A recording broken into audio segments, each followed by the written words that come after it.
একটা কথা বললে আপনারা অবাক হবেন না, কারণ বকখালি এখন দীঘা পুরীর মতো পুরো জমজমাট জায়গা। মাত্র 500 টাকায় একদম বকখালি বাস স্ট্যান্ডের কাছে এই হোটেলটায় কিন্তু অবশ্যই যদি আপনারা আসতে চান সেখানে আসতে পারেন।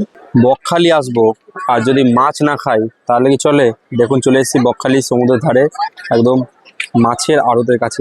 ভুলে যাও দীঘা কিংবা পুরী, মন এখন শুধুই টানবে এই বকখালি সমুদ্র সৈকতে। কলকাতা থেকে একদম দক্ষিণে প্রায় 140 কিলোমিটার দূরে অবস্থিত এই সমুদ্র সৈকত। দীঘা পুরীর পর বর্তমানে যদি কোনো জমজমাট সমুদ্র সৈকত থেকে থাকে তাহলেই বকখালি সমুদ্র সৈকত।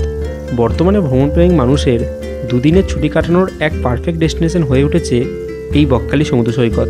সেই বকখালিতেই এক রাত কাটাবো এবং তার সাথে বকখালিতে কম খরচের মধ্যে একটা ভালো হোটেলের সন্ধানও দেব। চলুন তাহলে দেরি না করে শুরু করা যাক আজকের এই পর্ব। বকখালি যাওয়ার জন্য শিয়ালদা থেকে সবথেকে বেস্ট সকাল 7:14 নামখানা লোকাল ধরে ঘন্টা তিনেকের মধ্যে পৌঁছে যান নামখানাতে। নামখানা স্টেশন থেকে বেরিয়ে কিছুটা হেঁটে চলে আসুন মেন রোডে। সেখান থেকে বকখালি যাওয়ার জন্য বাস, অটো, টোটো কিংবা ম্যাজিক কার পেয়ে যাবেন। নামখানা থেকে বকখালির দূরত্ব 28 কিলোমিটার মতো। সবথেকে ভালো এই রাস্তাটা আপনারা বাসে করে যাওয়ার চেষ্টা করবেন। এভাবে আপনারা সবথেকে কম খরচের মধ্যে পৌঁছে যেতে পারেন বকখালিতে। এছাড়াও কলকাতা ধর্মতলা থেকে ডাইরেক্ট এসি কিংবা নন এসি বাসে করেও ঘন্টা চারেকের মধ্যে পৌঁছে যেতে পারেন বকখালিতে। বেরিয়ে এলাম নামখানা স্টেশনের বাইরে, এই ঠিক পিছনে রয়েছে নামখানা স্টেশন। তো নামখানা স্টেশন থেকে এবারে বেরিয়ে এখান থেকে উঠে আসবেন। এই হচ্ছে স্টেশন থেকে রাস্তা উঠে এলো। উঠে আসার পর ওখান থেকে নিলে কিন্তু টোটো অটোর দাম ভাড়া বেশি পড়ে। এখান থেকে উঠে আসবেন, উঠে এসে এদিকে এগোবেন। এদিক থেকে এগোলে আপনি টোটো, অটো, বাস সবই পেয়ে যাবেন। এখান থেকে বকখালি মৌসুমি যাওয়ার জন্য পাতিবুনিয়া, হুজুরদের ঘাট বা গঙ্গাসাগর যাওয়ার জন্য হচ্ছে নামখানা ফেরিঘাট, সব যাওয়ার জন্য টোটো, অটো, বাস কিন্তু এখান থেকে পেয়ে যাবেন। নামখানা স্টেশনের বাইরে থেকে ধরে নিলাম হচ্ছে অটো। সব থেকে কম ভাড়াতে বাস ভাড়া, বাসে নেয় 30 টাকা মতো, আর তারপরে নেয় অটো 40 টাকা মতো। তো আমরা হচ্ছে এখান থেকে অটোই করে নিলাম, 40 টাকা ভাড়া পড়ছে এই নামখানা থেকে বকখালি যাওয়ার জন্য।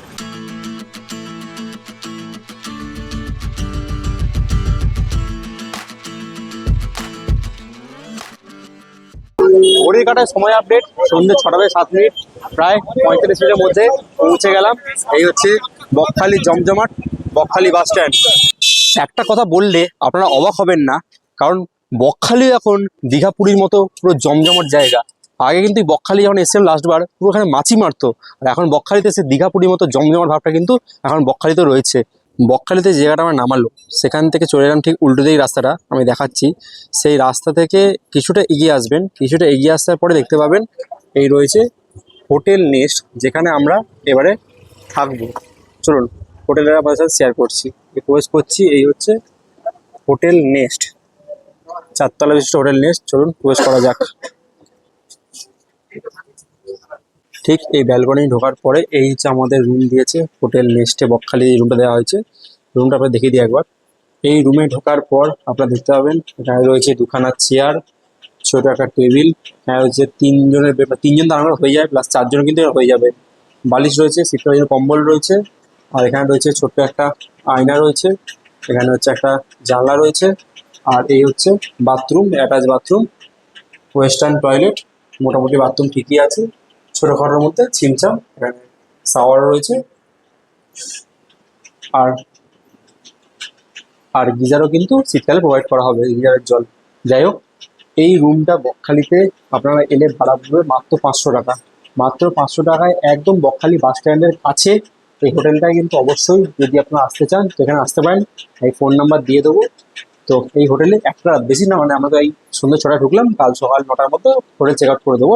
500 টাকা রুম, সেই তুলনায় বকখালিতে ঠিকই আছে, কারণ এখন বকখালি হচ্ছে দীঘা পুরীর মতো একটা জমজমাট জায়গা হয়ে গেছে।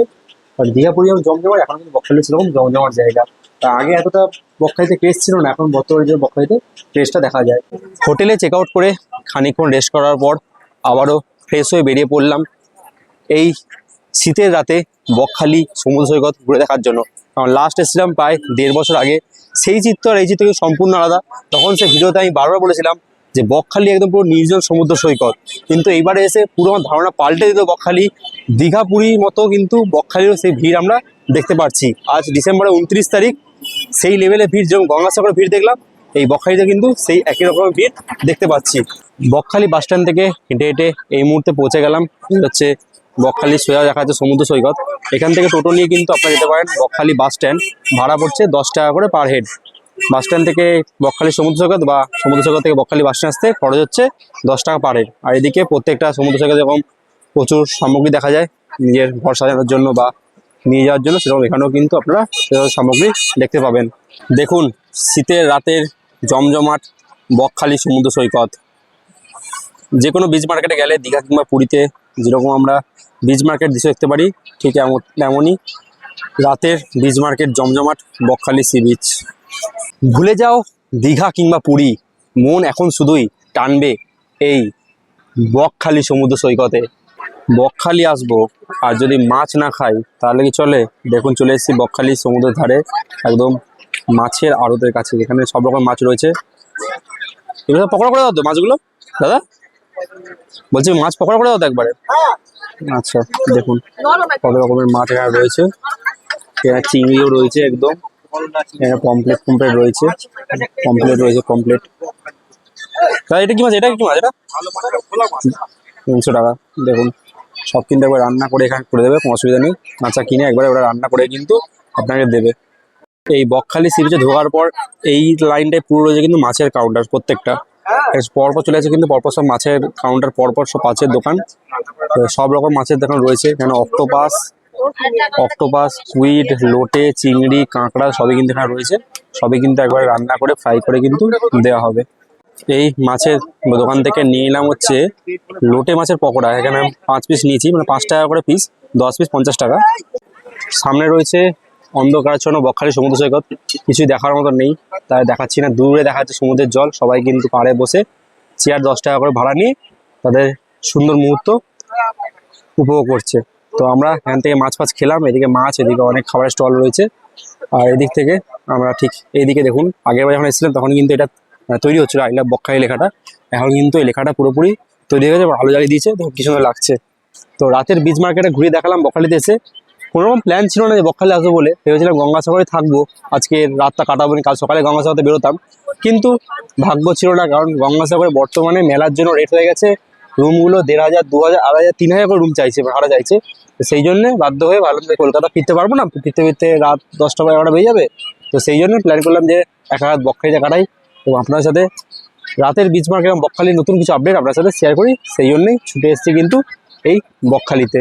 বিচ মার্কেট ঘুরে দেখবার পর রাতের ডিনার করতে চলে এলাম বকখালির আদি বনশ্রী হোটেলে। নিয়ে নিয়েছি সবজি মিল, যাতে রয়েছে ভাত, একটা সবজি, পেঁয়াজ, লেবু, আর এখানে ঝুঝুর আলু ভাজা রয়েছে।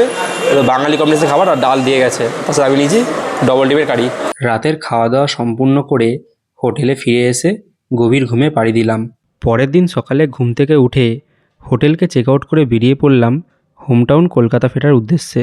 ঘড়ির কাঁটায় সময় আপডেট, সকাল 9টা বেজে 5 মিনিট। আরও এক নতুন সকালে আমরা বকখালি থেকে বেরিয়ে পড়ছি এখন ঘরে ফেরার উদ্দেশ্যে।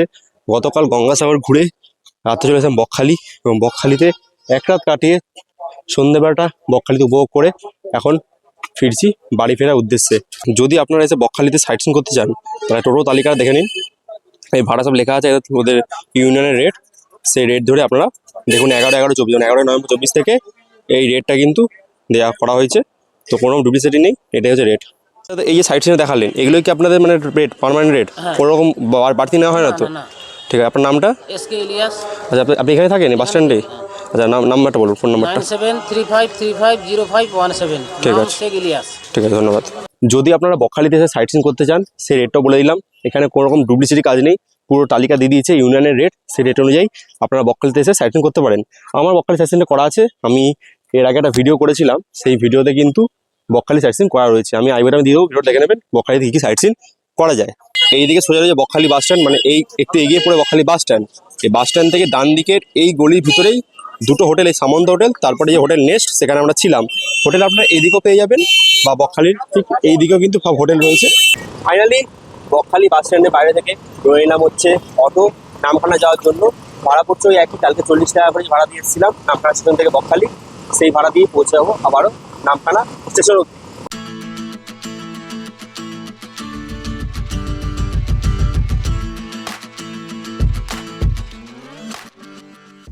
পৌঁছে গেলাম নামখানা স্টেশনে। ঘড়ি কাটায় সময় আপডেট সকাল 10টা। ওই 40-45 মিনিট সময় লাগে, খুব বেশি 1 ঘন্টা। এই সময়টা নিয়ে বেরোবেন, যদি বকখালি লালগঞ্জ থেকে আসেন ওই 1 ঘন্টা মতো হাতে সময় নিয়ে বেরোবেন, তাহলে কিন্তু আপনি পৌঁছে যাবে আপনার গন্তব্য নামখানা স্টেশনে। ঘড়ি কাটায় সময় আপডেট সকাল 10টা বেজে 10 মিনিট। আর পৌঁছে গেলাম, পিছনে রয়েছে নামখানা স্টেশন। এই নামখানা স্টেশনে দাঁড়িয়েই আজকের এই একদিনে বকখালি ভ্রমণের ব্লগটা শেষ করলাম। কেমন লাগলো আপনাদের এই একদিনে গঙ্গাসাগর সহ এই একদিনে বকখালি ব্লগ, আপনারা কিন্তু অবশ্যই একটা কমেন্টের মাধ্যমে জানাবেন। যদি ভিডিও ভালো লেগে থাকে তো প্রত্যেকবার যা বলি একটা করে লাইক দেবেন। চ্যানেলে যারা নতুন, চ্যানেলটাকে পারলে প্লিজ সাবস্ক্রাইব করবেন। আর যদি ভিডিওটা বেশি ভালো লেগে থাকে তাহলে নিজেদের চেনা জানা বন্ধুবান্ধব পরিবার আত্মীয়স্বজন সবার মধ্যে পারলে ভিডিও প্লিজ শেয়ার করে দেবেন। আর যারা ফেসবুক থেকে দেখছেন পেজটা অবশ্যই ফলো করবেন। আর যদি আগে থেকে জানতে চান যে কোন লাইনে ভিডিও করছি তাহলে অবশ্যই আমাকে ইনস্টাগ্রামে ফলো করতে পারেন। এখান থেকে ধরে নেবো সকাল 10টা পঁচিশে নামখানা লোকাল, চলে যাবো আমার গন্তব্য ব্যারাকপুরে। সবাই ভালো থাকবেন, দেখা হবে নতুন কোনো জায়গায় নতুন কোনো ভ্রমণের গল্পে। আজকের মতো বাই বাই।